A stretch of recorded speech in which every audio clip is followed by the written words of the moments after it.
Novus, the new voice. Vox Novus, the new dimension. Vox Novus, thought and movement leaders who will share from their experience and offer tools to help us navigate our rapidly changing world. My name is Victor Fuhrman. Welcome to Vox Novus, the new voice. Are you PC? No, not politically correct. Pagan Curious. Ever wonder about how modern pagans connect and work with the energy of nature, magic, and spirit? My guest this week on Vox Novus, Debra DeAngelo, is a longtime pagan and author. After 26 years as managing editor in print journalism, she turned her focus to books, freelance writing, and her connection with the spiritual realm. Debra DeAngelo is also an award-winning columnist, contributing feature stories and book reviews to SageWoman and Witches and Pagans magazines, in addition to facilitating tarot workshops. She joins me this week to share her path and latest book, Pagan Curious, A Beginner's Guide to Nature, Magic, and Spirituality. Please join me in welcoming to Vox Novus, Debra DeAngelo. Welcome, Debra. Well, thank you for having me. And thank you for joining us. Debra, please share with our listeners your path, how it led to your career in journalism, and how your passion for pagan practice began. Well, it's kind of a circular path because I think I was born this way, and life diverted me onto other paths out of necessity. So my college studies were actually psychology, and I was early on involved in social work. And I was specializing in career development and employment, and in teaching these workshops about what everyone really wants to do with their life. I realized I wanted to be a writer, but specifically a screenwriter.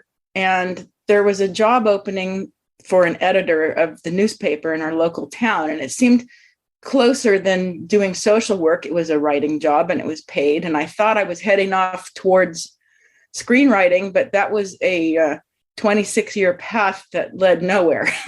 So I jumped off that path when the newspaper changed hands and kind of tumbled into writing books. A friend of mine, Jason Mankey, and I were talking, and I said I'd pitched a book to Llewellyn, and it didn't go so well. And he said, just try again. He said, trust me, they're interested. You didn't understand what was happening. Just try again. And so I kind of credit Jason for making me give it one last try. And then now the path has diverged into writing about my own experiences with paganism. The first book was more specifically about horses, the spiritual relationship humans and horses have shared. And the third book I just finished is about how the practice of massage can be practiced as a magical ritual. I've also been a massage therapist for more than 20 years. In summary, nothing was planned very well. I just sort of randomly tumbled into place at various junctures. So in essence, it unfolded when it was supposed to unfold. Exactly. I see the universe has been in charge from day one. Absolutely. You had mentioned your first book, The Elements of Horse Spirit, How Humans and Horses Heal Each Other. Please tell us a little about that book. Oh, that book was born of a truly universe-led magical transformation in myself, where I had grown up with horses, and then my first husband sort of forbid me to have them, and I just fell far from that path. Horses were my heart and my first love. A friend of mine who was a horse gal, she knew that I was interested in horses, but I just couldn't go there. It was too painful because I didn't believe that was possible. And she said, I just want you to look at this horse. Just look at him. And I went out and looked at him, and it was like angels fell from the sky. This horse was not like any other horse. And one thing led to another, and the owner of the horse sold him to me for $1 because she was ill and couldn't take care of him. And he's a purebred Hanoverian warm blood, which is a fancy, fancy boy. But she saw this love and said, I just want him to be with you. And this was right when I was, the new owners were at the newspaper and I was really struggling. My old experience, editor mind meeting a young, fresh mind who wanted to do everything opposed to how I wanted to do it. And it was just, I felt like I needed to take a leap. And so this horse was with me through this whole transformative process. And one of my other friends said, you need to write a book about this. And I said, there's no horse book that hasn't been written. And I'm watching my friend working with this horse one day doing energy work with a horse. And I'm scarcely able to believe my eyes because I only know using ropes and whatnot and pure will to control a horse. And here she's making this horse trot and turn and stop, only using her mind and her energy. And it clicked like, oh my gosh, she's doing magic with a horse. And then it was like my two worlds connected, horses and magic. There's something there. And my own internal transformative process of getting my life back happened because of the horse. And in history, horses have transformed humanity. The civilizations were made and destroyed because of horses. The entire rule of Genghis Khan, for example, wouldn't have happened without horses. They were like the ballistic missiles of the day. And it occurred to me that what horses have done for humanity and on terrain, they can do for your life. And they really can change your path, and you can lean on their energy to get where you want to go. That's the thing specific to horse magic, is it's meant to drive you forward to where you want to go. But how you go about it, that's where the different types of horses come in, related to the elements. You don't just charge full speed into everything. Sometimes it takes a little finesse and a little patience. And so the book is about, even if you don't have a horse, how can you access that horse energy to get to your goals and to move those mountains? That book just was really such a labor of love. Absolutely. And I'm a city boy and rarely had exposure to horses directly. But about 30 years ago, I visited a farm in New Jersey, and there was a horse there. And the owner said, be careful, that horse is a little bit wiry. He gets a little excited, a little nervous. And I just looked into that horse's eyes, and I made some type of a connection, which I can't explain, I can't verbalize. But the horse came over to me, lowered its head, and I put my forehead against its head, and it was like magic. It was really a beautiful experience. You just gave me chills. Yeah, horses are very spiritually deep animals, and people often don't understand that because people have their own paradigm about what a horse should be like. But a horse is a unique spiritual creature, and they are very deep. And, I've witnessed that phenomenon with my own horse, who started out pretty skittish and goofy. And a young lady came up to him one day in a wheelchair. And I thought, oh no, he's going to freak out over the wheelchair. It was electric. She said hi to him and came right up under his nose. And he put his nose in her lap and just let her pet him. And this is not a cuddly horse. And I went, it's so many things this horse taught me, that they're so much deeper than we ever imagined. But because they're so stoic, we just assume that they aren't thinking much. They're just a stupid beast, but they're really quite bright. The old expression, horse sense. Yes. Absolutely. What is the definition of the word pagan, and what does it encompass? The term pagan ended up being a derogatory slur back in good old biblical days. It was sort of linked to, the dirty, unwashed masses living out in the woods. But my definition of it is those who are connected to nature and the cycles of nature, and also not following one of the Abrahamic paths of spirituality. It's its own separate type of path. And I think the slurs, Christians will still use that word as a slur, meaning, you're non-Christian, you're probably going to hell, and you don't love Jesus. And it's sort of taken down to that. But to me, it's an entirely different word. It means a deep spiritual connection to everything around us and nature and cycles of time. And to me, it means connection. But, it depends who you're asking. If you asked a hardcore Christian what it meant, you'd get a quite different answer than if you asked a pagan. Now, the Latin definition is country dweller. And as you mentioned, it implies someone with a deep and abiding respect for nature and for Mother Earth. Who were the original pagans and what were their practices like? I think the original pagans was all of humanity itself. At some point, every person can trace their bloodline down to a pagan person, because in the Neolithic times, Paleolithic, I get my lithics mixed up sometimes, but originally humanity made sense of life and the changes of the moon and the changes in the animals and the tides and the seasons. They made sense of that by creating their own deeply beloved stories about how and why all these things happened. It's literally in our DNA to be pagan. And I think that's where we all began. It's when we started talking about religion and this and that we came into conflict with it.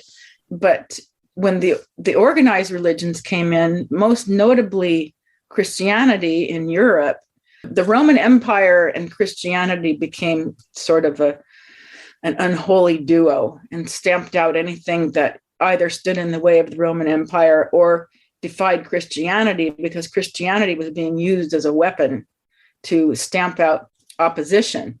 They would build Roman temples on top of pagan ones, and it was a big challenge to remain pagan. And as you go on through time, those people that retain the knowledge of how to use herbs and how to use energy, that leads us into the whole era of all of it being witchcraft. And the days of the Catholic Church, the term witch hunts, that's exactly what was going on, is that they sought out anyone who might do anything or say anything in opposition to the church and dealt with it harshly.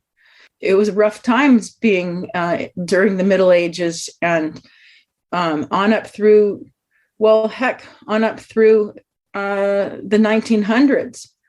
It was rough times being called a witch because people had all sorts of false assumptions about that, and there were all kinds of repercussions. So I think only recently is it kind of, like out in the open that paganism has come out of the hedgerow and said, okay, we exist, we're here, and we're really not going to eat your babies.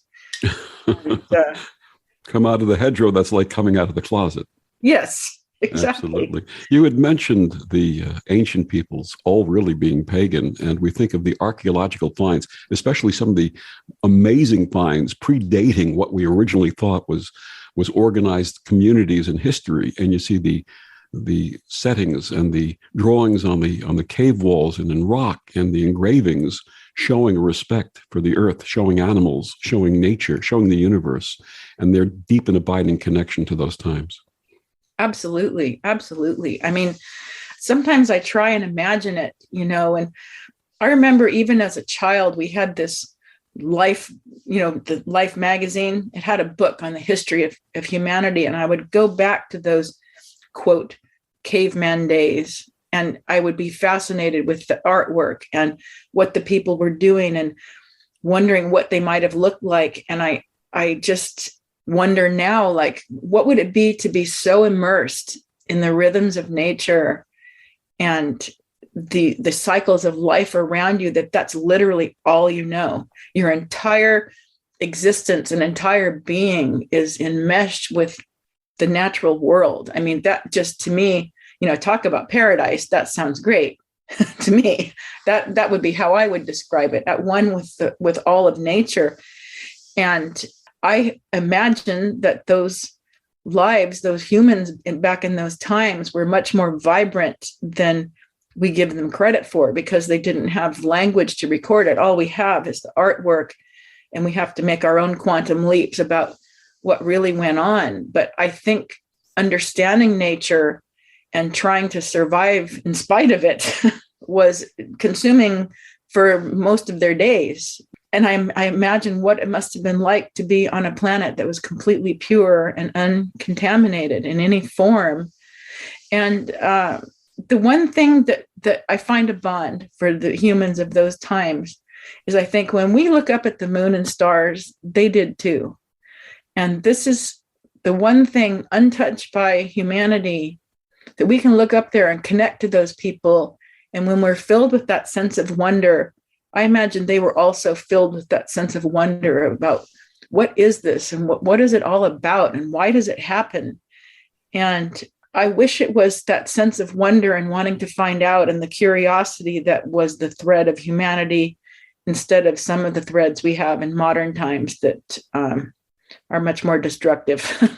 And perhaps that respect, that deep and abiding respect for the gifts of nature would result in a world that's not struggling with the environmental changes and climate changes that we're experiencing right now. Oh, absolutely. When I think about what we're doing to the planet, I'm both heartsick and terrified because people treat this planet like there's some sort of plan B, planet B. There's no plan B. This is it. If we destroy this planet, that's it for us. The planet luckily will go on without us, but the complete lack of disregard and the lack of foresight, the lack of concern about any generation that follows, just it's stunning to me because I remember that back in some anthropology class I had back in the day, that the teacher told us humanity is often lumped under survival of the fittest. This is why we survive. But in fact, the reason early people survived was communing together and helping each other, banding together against whatever animal was attacking, helping each other when we're sick or injured. And the real thing that pushed humanity forward was concern for each other, not the ability to kill the other guy who were in the wrong sort of skins. I just imagine if we all had that reverence for nature and the concern for the planet and the recognition about how rare and finite it is. I mean, scientists haven't even been able to locate another planet like this. It just kind of stuns me that people don't recognize what we're doing to ourselves and to the planet, and to recognize that people don't have any concern for the generations that follow. So that's the key thing that made us survive as a species, was providing for the generations that follow, and we're not doing that now. And it's just sickening and sad. And those who took from the ground gave back to the ground. Those who took from the earth gave back to the earth. And that exchange, that understanding of the balance and the reverence and the exchange was so important in those days. What marked the rebirth of open pagan practice, often referred to as neo-paganism? Well, I think Gerald Gardner gets some credit for bringing it out into the open and publicly saying I'm a witch. I think more recently, I think it sort of began there, out of the hedgerow, and it slowly built. But more recently, it seems like the birth of social media, I think, has changed things quite a bit, because it gave people access to other people who believe and feel the same way. Now, social media is a double-edged sword, because you can find community there and you can discover you're not alone and you're not the only one, but it also leads to a whole lot of energy wasted battling. I mean, when I see what goes on in the pagan community online, it sometimes makes me just want to put the computer in the closet and not look. But I think at least we're able to have the conversation about paganism out in the open with reasonably free of fear that severe repercussions will happen. I'm able to come out and say, yes, I'm pagan amongst anyone, and not fear that the church will come after me or people who disagree. At least I hope so. Being able to have the conversation out in the open, I think, is the key to the neo-pagan movement, because you find out who else is there. And, in numbers, there's strength, and in numbers, there's comfort. And it gives you the courage to say, yes, this is what I believe, and this is how I live my life. And not just amongst pagan communities, but all communities of whatever spiritual practice they may embrace. If everyone had the conversation and instead of saying, I disagree, I dislike, I hate, oh, that's interesting. Tell me more about you. Let me learn about you so that I can learn more about myself. Then we would find the answer. Absolutely. I mean, I do this all the time. I call myself a spiritual hunter-gatherer because I'm quite eclectic and I've sort of formed my own way of going about things. But I'm always exploring and always reading. And, you may listen to something and disagree with a whole lot of it, but there may be one little key piece of fruit that you say, I can make use of this. This is valuable. And so I frequently have read or gone to workshops with people I didn't entirely agree with, but that's where you learn those things. It keeps you from becoming spiritually inbred. If you only read and listen to the people who agree with you, you'll never expand. You'll never have a wider scope. And if we could just get past the fear of other people holding other beliefs, if we could just let them believe what they believe and go, okay, well, you believe that, I believe this, it's all good. You can prefer Pepsi, I can prefer Coke, but we can all be in the same restaurant and Absolutely. get along. Absolutely. And as in every iteration of every faith, there is a context of the golden rule. Do unto others as you'd have them do unto you. Love thy neighbor as thyself. If everybody did that, what a world we would have. What a world, right? What a world. Do as you will, but harm none. Wonderful. My guest, Debra DeAngelo, her book, Pagan Curious, A Beginner's Guide to Nature, Magic, and Spirituality. Debra, please tell our listeners where they can get your books and find out more about you. My books are available at llewellyn.com, of course, and on Amazon, and hopefully at a metaphysical store near you.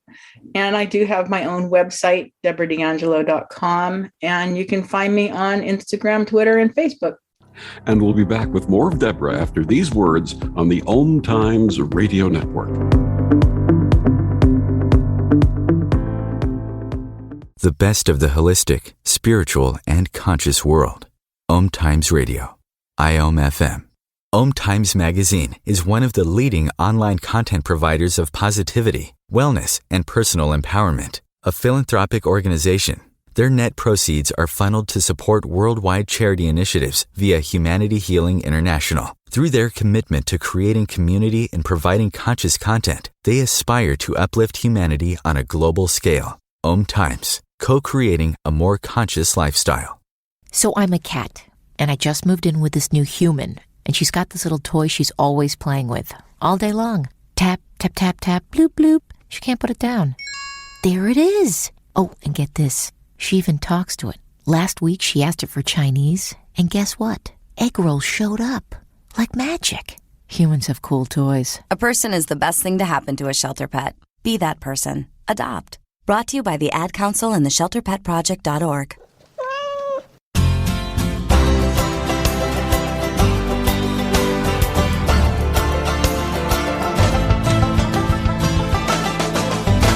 Back on Vox Novus, my guest this week, Debra DeAngelo, her book, Pagan Curious, A Beginner's Guide to Nature, Magic, and Spirituality. Debra, in your book, you offer readers the ABCs and 1, 2, 3s of paganism. Where does that journey begin? Well, I think of it sort of as Pagan Preschool.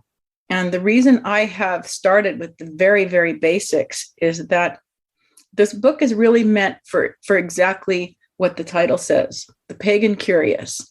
Not those who are ready to read 8 books on witchcraft, but those who just want to know, what is all this stuff? What are the crystals? And what is that word? And what is that symbol? Just so curious, but no one's really invited them in to say, come on into this classroom and I'll teach you the ABCs and 1, 2, 3s. And you may discover that something really, really resonates with you and you want to pursue it. But it just always seemed like a high and wide leap to discover the pagan community. And a lot of people who aren't familiar with the pagan community will see the word witchcraft or witch and turn the other way and run like their hair is on fire. The word is so contaminated with prejudice. So I knew that a lot of people would miss out on this wonderful network and frame of reference for life, because they'd be so afraid of that word. But because the word pagan is sort of entering into modern conversations, it's less frightening to non-pagans than the word witch or witchcraft. And there needed to be a place to learn about those basic things. So what you get from this book is a very basic understanding about a wide variety of things that are common to many pagan paths. And you're able to have enough information to say, I want to study Druidism. Or, what really appeals to me is Gardnerian witchcraft. And now they'll know how to find a group like that. But you may look at that whole community if you don't have any information, and it's just too big of a big, wide, colorful ball to even know where to begin. And I told someone once, I want to be the Walmart greeter of the pagan community. Come on in. There's a whole bunch of stuff here. Just come on in and I'll show you where it is.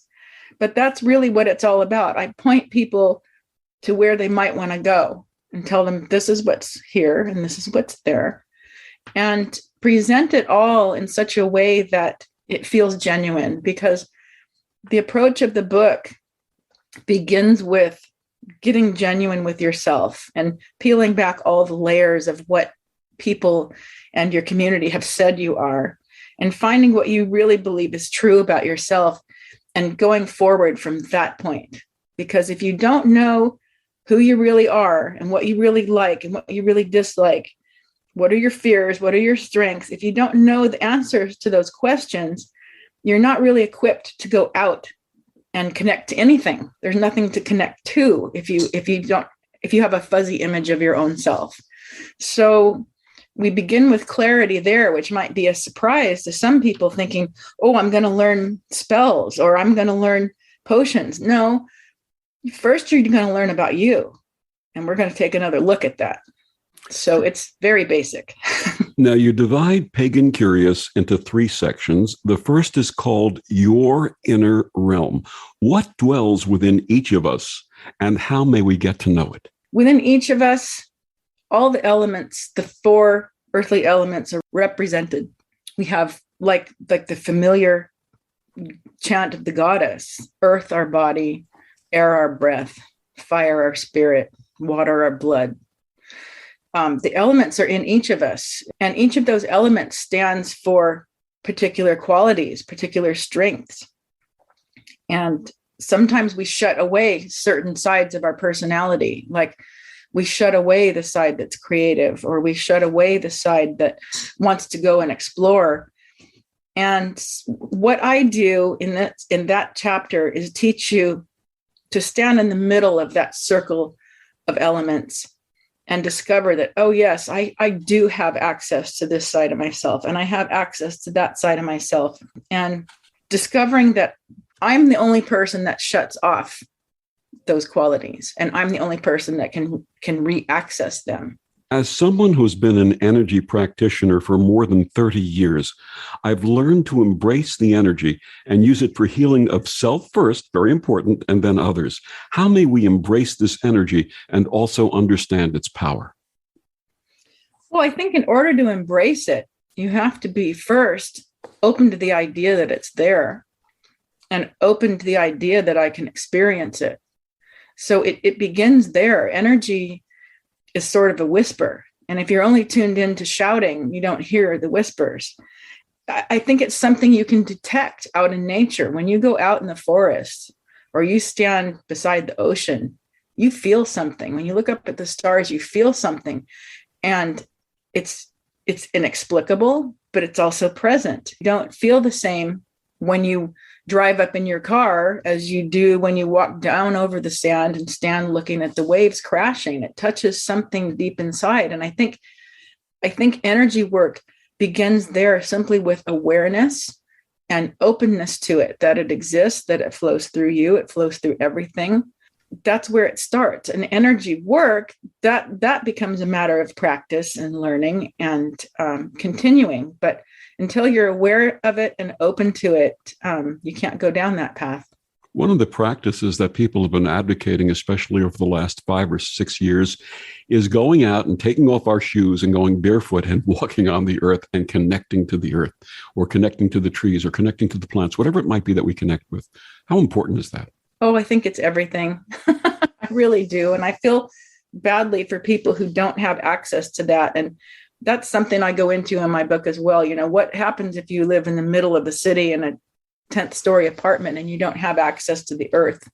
How do you bring that into your life? But yeah, the earth's energy is a low vibration and it's grounding, and your bare soles against the ground do connect you to that energy.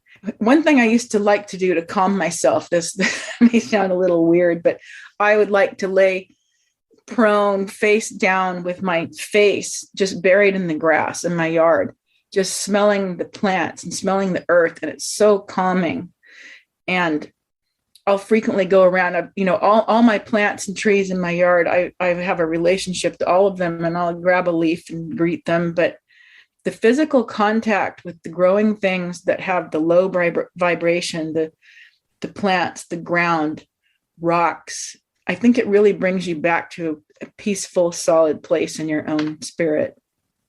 Absolutely. Even folks like me who live in cities and urban areas can find a place, a small park even, or even a little tree planted in the side of your street that you can walk over to. And I would suggest looking around and making sure it's safe, making sure no one's going to chase after you, and just take your foot and put it into that soil and put it into that grass it's feel important. that energy. One of my suggestions for bringing earth into your life when earth is not really too visible around you is that old school practice back in the 70s. I don't know if you can remember when terrariums were all the rage. Yes. And you can still do them. You can still build them. You can build your own tiny forest right there in your apartment on the 10th floor in the middle of a big city and watch it grow and kind of connect to the goddess energy that is of the earth. You can become the goddess of that little garden, that little precious piece of paradise. And you have to bring earth inside when you can't get to earth yourself. Absolutely. Absolutely. As human bodies imbued with this spirit, with this energy, many do not realize how powerful we actually are. Why is it important for us to recognize this, and how will it change our lives? One reason it's important is because that energy materializes as words, it materializes as actions, and our words and our actions affect other people. And so it's kind of a linked process. You have to have enough compassion and empathy to recognize that your words and actions affect others, that they are also energy, and then make the next leap to, I want my words and actions to uplift and help people, not to harm them. And I think if we were more cognizant of the impact of our energy and how we express it in the world, it would just be such a much better world. You know, if these people who do horrific things, like has been so common in the news, particularly just this last couple of weeks, the news has been horrific. If those people who did those horrible things were able to come out and say, I hurt and I need to connect to someone, or I'm angry and I don't know what to do about it, if they were able to verbalize the energy rather than act upon the energy, it just seems like our species could take a quantum leap from where it is. Absolutely. The old expression, everything is energy, intention guides it. Exactly. And that energy, when it's bottled up in people who are hurting, it transmutes into rage and violence, because it's like a trapped animal banging against the walls of the cage. They don't know what else to do with it. And unfortunately, in modern society, there are ways that people can become equipped to really make the most of that rage. And so much tragedy could be averted if people were taught at the very beginning, back in kindergarten, it's okay to say how you feel. It's okay to say it in words. It's okay to have tears, and it's okay to be angry, and people will still love you.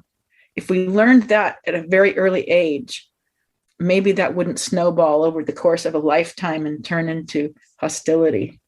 And if we see someone, especially those that we know personally, friends or family, who seem to be in that state of anger, that state of fear, that state of confusion, it's so important to go to them and not be repelled by them, but go to them, embrace them and say, I love you. To say I love you and to say, I understand you're angry and I completely accept you and I care about you. Important. I hear you. I understand you. I love you. Yes. Validate rather than saying, don't feel sad. Don't feel angry. That's very invalidating.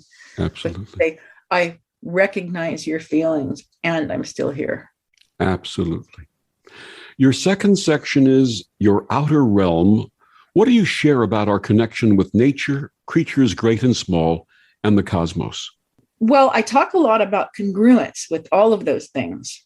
And so in order to be congruent, like I said, from the first section, you have to have a solid foundation of who you are. So you have something to be congruent with.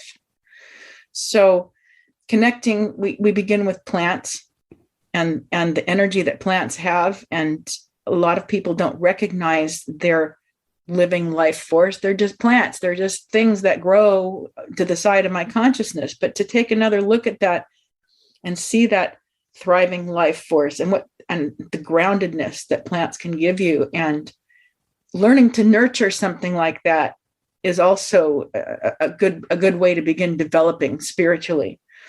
And then talking about animals, animals also, like I mentioned about horses, animals have much richer emotional and spiritual lives than we give them credit for. Animals are purely in the moment, and there are people who charge hundreds of dollars for weekend workshops to teach you to be in the moment.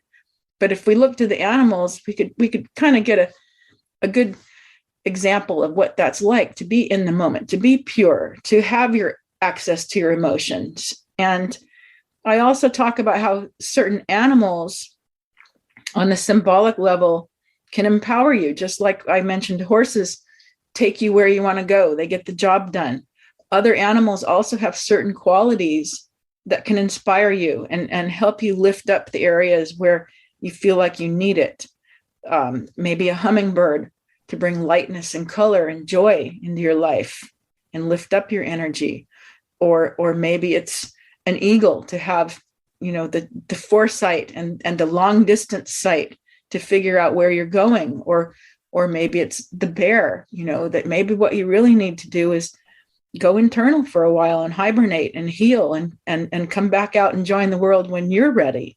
So animals, physical animals and magically speaking, can really enrich your life. And I think also learning to respect other life, whether it's got roots in the ground or four legs, but learning to respect that as a sentient thing and something you shouldn't abuse would also do our species well.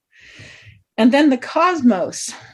Discovering your connection to the cosmos is really, I think, where your mind starts to sparkle with the magic of what might be. And I'm particularly fascinated with the field of quantum mechanics. Now, I'm a liberal arts major, so that's going to be really funny to some people who have a science background, but luckily I'm married to a software engineer. So we watch these shows on quantum mechanics and then he tells me what it meant. So I have a translator. But part of the discovery was that concept of it's proven in a lab that an action in one place can have an effect completely somewhere else. Physically zero connection, but it can have an effect somewhere else. And they call that quantum entanglement. Yes. And then also the concept of dark energy and dark matter. That's just like mind blown, because what they've discovered is we think of that as something out there, failing to recognize that they've found the same, quote, empty space between our atoms and our right in our own body. We have dark energy. That's kind of the wrong word. I would prefer to say magical energy exists literally inside of us. And there's a place where you can get down to the microscopic level where things don't touch anymore. And there is space there. Now, you take that. So you're going to get me off on a big geek squee on science, but you asked for it. That's okay. That's okay. When the universe began with the big explosion, everything that exists began with the material that was there. So the same set of chemicals that exist on this planet exist everywhere else. They also exist within you. We are literally, like Carl Sagan said, we're made of stardust. So we grow up thinking of the universe out there and us down here, but really we're part of it all. And I think one day they're going to discover that science and magic are actually two sides of the same coin. Absolutely. I agree 100%. My guest, Debra DeAngelo, her book, Pagan Curious, A Beginner's Guide to Nature, Magic, and Spirituality. We'll be back with more of Debra after these words on the OMTimes radio network.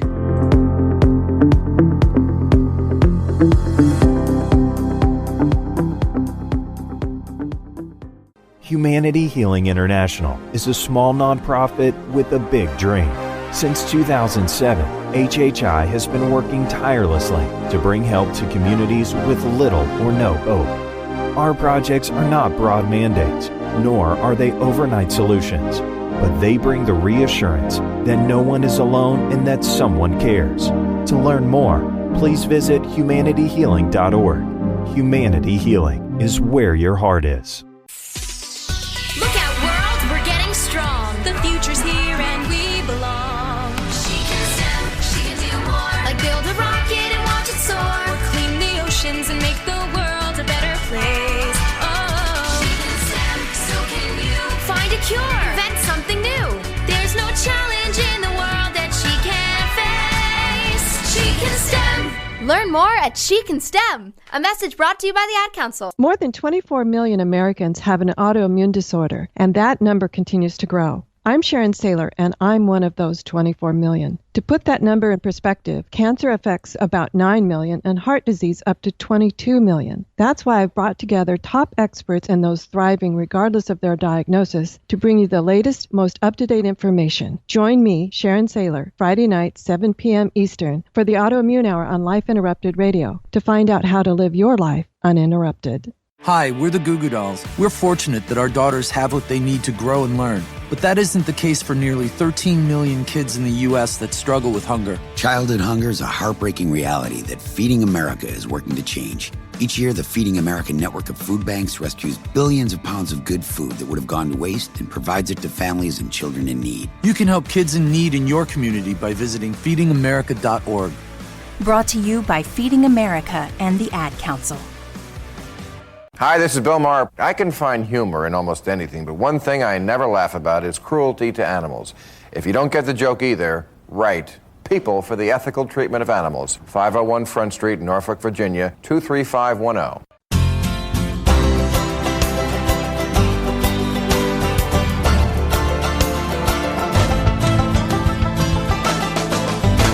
Back on Vox Novus, my guest this week, Debra DeAngelo. We're talking about her book, Pagan Curious, A Beginner's Guide to Nature, Magic, and Spirituality. And I had to interrupt you to take the break, but just finish your thought again about the dark energy and dark matter.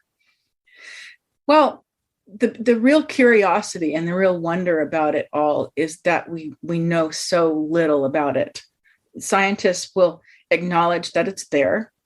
They're able to detect it. They don't really know what it is or what it does, but they can see its effects. And so it opens your mind up to the possibility that we really only know a fraction of everything there is to know. So when people discount magic out of hand and, oh, that doesn't exist, they should be aware that they really don't know everything there is to know about energy and how it works, how things are connected, how one thing influences the other. And if we would stop assuming that we're the expert on these things, we might learn a thing or two. We might experience a thing or two. You have to be open to your own ignorance if you're going to learn anything in life. Absolutely, 100%. The third section of your book is called The Magical Realm. What is true magic? Oh, true magic is an intention that's implemented with certain actions that manifests in a result. That's its most basic structure. I think true magic is anything that employs unseen energies into making something manifest or to materialize and to happen. And it can be very subtle. I mean, I mentioned, if you put an intention out to the universe that I really need a new home. Now, those who don't believe in magic would say, well, a home didn't drop down in front of my feet, so magic doesn't work.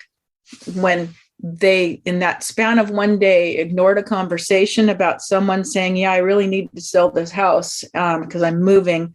And they ignored the for rent sign that they passed by on the townhomes and ignored the flyer that came in their mail that said, this home is available in your house. So the universe responds in a way that taps you on the shoulder and says, hey, here's your answer. But if you've got blinders on and you're not open to the answer, you're not going to get it. One of my favorite movies is What the Bleep Do We Know? And in the beginning, this photographer is in Grand Central Station with her camera, and she's looking bored and tired, and she just can't see anything to photograph. Meanwhile, in slow motion, kids are blowing bubbles and old couples are embracing, and some people are crying and some people are happy, and this myriad of things is going on around her, but she can't see it because she believes there's nothing there. And I think this is how it works with magic. If you believe it's not there, you won't see it. You won't experience it. You'll only experience the inner walls of your own mental constraints instead of anything outside. So I think expectations about magic, you have to have a bigger, wider, open mind. Like, for example, my life dream, and I've done rituals, was all I really want to do is sit at home in my pajamas and write books. That's been my goal forever. Now, I set that out to the universe. It took a couple decades for that to transpire, and it took a couple twists and turns in the path and people dropping in and out of my life and things for that to happen. That was a really long manifestation. But I can see that it's a manifestation because it is specifically what I wished for, specifically what manifested. Now, if I hadn't put that out there as a magical intention, I'd probably rewind back to the days when I was a social worker, and I would still be a social worker and collecting a really nice fat retirement right now, instead of this path of going off and writing books and hoping someone likes them. And there has to be a sequence of events that transpires once you set the intention to make you ready for the fulfillment of that intention. Right. You have to recognize it. Oh, it's that. This is the thing. And you have to be open to it, like that photographer. If you aren't open to what's happening around you, you won't see it and go, there it is. There's the answer. And if you put the universe in a box and your answer happens to be outside that box, you're going to miss your manifestation.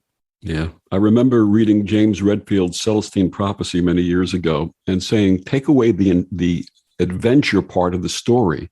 And he's talking about my life. That people will come into your life and give you a choice in synchronicity. And you have three choices. You could either accept what they have to offer, you could reject it out of hand, or you can say, you know what, that's something that I'm going to resonate with and I'm going to move forward. My first statement was not interested. The second one's, oh yeah, it's interesting, but I'll do it later. But if the third one says, yes, aha, that's what I'm looking for, the next one will come and the next one, and it will lead you on that path. Absolutely. Those yes feelings in your gut where you're doing something and it's inexplicable to yourself why you're doing it, but you feel propelled like you're on a rail and I'm going this way. And people will come in and out of your life and switch the track. You're going this way, you're going that way. And rather than fretting over, oh my gosh, I'm off the course I set, follow through that switch in the tracks. It's Absolutely. Taking you somewhere. It's propelling you to something. And sometimes, the worst things that seem to be happening are the best things that ever happened to you. When the newspaper where I worked for 26 years had a new owner, and I could see my world collapsing around me and everything I believed in collapsing around me. And the only option to keep my integrity was to leave that job. It wasn't my plan. My plan was to stay there, but the only option was to leave. If I hadn't followed that switch in the tracks, this person who dropped into my life and threw everything upside down, if I'd powered through it, the books wouldn't have happened. The horse wouldn't have happened. Nothing would have happened. I would have reached my own dead end on the track and gone, well, that was my trip. And the other aspect of this, part of the magical formula, is to look within your heart and say, I am worthy to receive this. Absolutely. Absolutely. That's so important to that self-knowledge, that self-love, that self-worth. So important. It's absolutely true. If you don't believe you deserve better, then you'll get what you think you believe you deserve.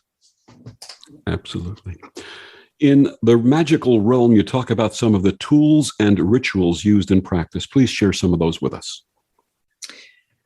Well, we have, the basic tools well known to most pagans. You have your athame, you have your chalice, you have a pentacle, the candles. There are certain tools that are traditionally on an altar, a magical altar where you do your work. But although there's all these great tools, and although we love them and they make things fun, really the only tool that matters is your own will and your own intention.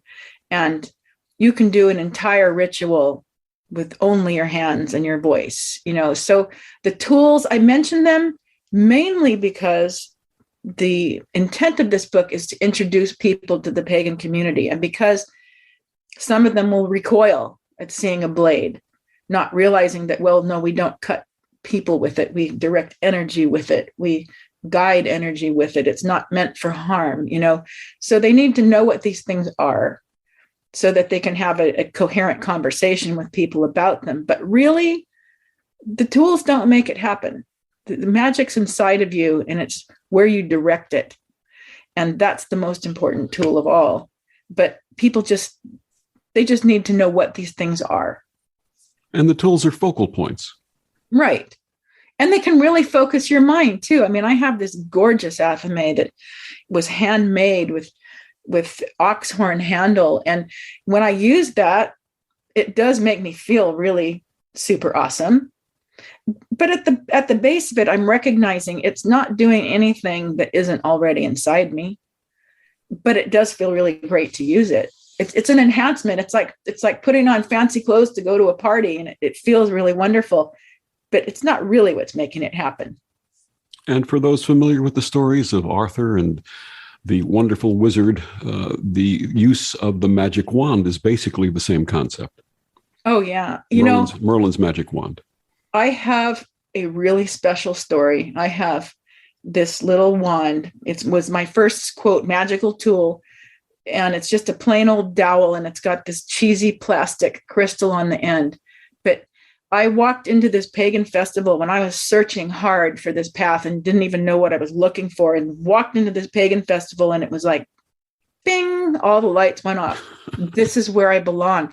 I was so overwhelmed with wonder at all these people and what they were all doing. It was all so unfamiliar and also familiar at the same time. And I was sitting on a bench, just taking it all in. And this little adorable girl with these long curls and she was wearing like a little medieval gown. She came walking up to me and she said, "Would you like to buy one of these?" And I said, "I absolutely would, but I don't know which one is mine." I said, "Can you tell me which one is mine?" And she knit her little brows and she looked at me and she picked out the one of the light colored ones. She said, "This one's yours." And I said, "Thank you. This means a lot to me." And of all the magical tools I have, that's my favorite because it captured this moment in time where I became aware that there's this whole other world out there where I belong. So the real magic of that tool is that when I pick it up, I remember that moment. It carries that moment. What would you like readers to take away from Pagan Curious, a beginner's guide to nature, magic, and spirituality? The main thing I'd like people to take away from that is to recognize that you can feel comfortable in your own skin. You can completely accept yourself as you are and take what you are and what you have and connect it to the natural world, connect to magical energies, to so greatly enhance and expand your awareness and experience of everything that life can be in 360 degrees, and not live your life in the box that people give you. That with this book, you might feel empowered to really embrace yourself and live your life as yourself, purely and genuinely. And to quote a lyric from the Moody Blues, just open your eyes and realize the way it's always been. Just open your mind and you will find the way it's always been. Just open your heart, and that's the start. Oh, that's beautiful. That's perfect.